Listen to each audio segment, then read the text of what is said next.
The Great Depression was a severe worldwide economic depression in the decades preceding World War II from 1929 to 1945. The Great Depression has been said to have been caused by stock market crash, bank failure, and war debts from other countries.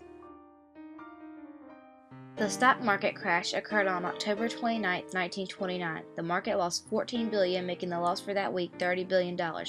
This was 10 times more than the annual budget and far more than the U.S. had spent in World War I.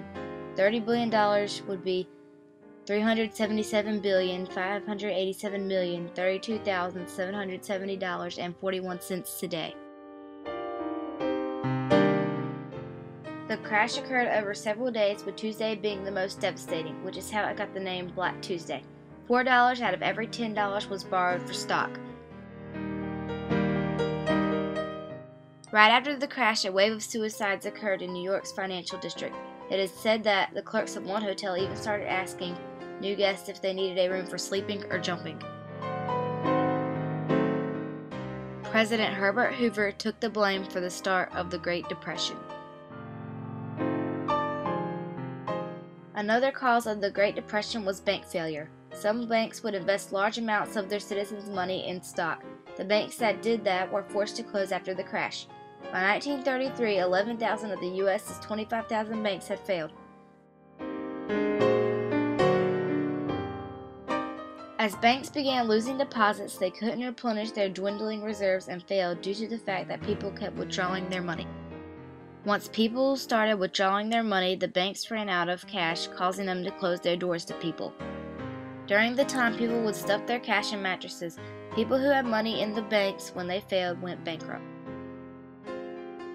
One last cause of the Great Depression was war debts. At the end of World War I, Europeans owed $10 billion to the U.S. They had no way to pay us back. This led to a crisis when Europe couldn't purchase from the United States. In 1922, the Ford-Nicumber Act was passed, which made high tariffs on products. This caused world trade to decline, causing the Great Depression.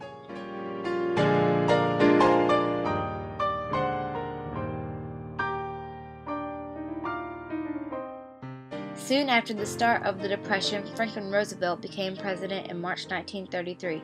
He promised a new deal for American people and was considered a hero.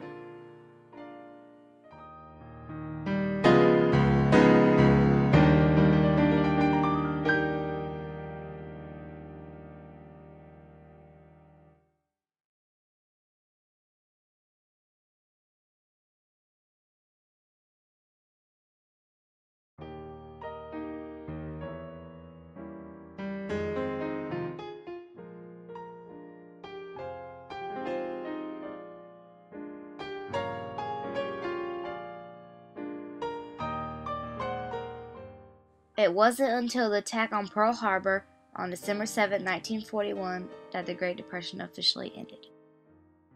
If you look at the percentages from the Great Depression and compare them to today, you can see that everything has gone up in percent. One of the reasons that the Great Depression was a huge turning point was that it was so big, sudden, and it affected everyone. Something like that has never happened before. There was also never a high point in the U.S. like there was in the 1920s that occurred before the economy went down. After President Hoover's failed methods to revive us, Roosevelt stepped in with his New Deal and ended up saving the United States.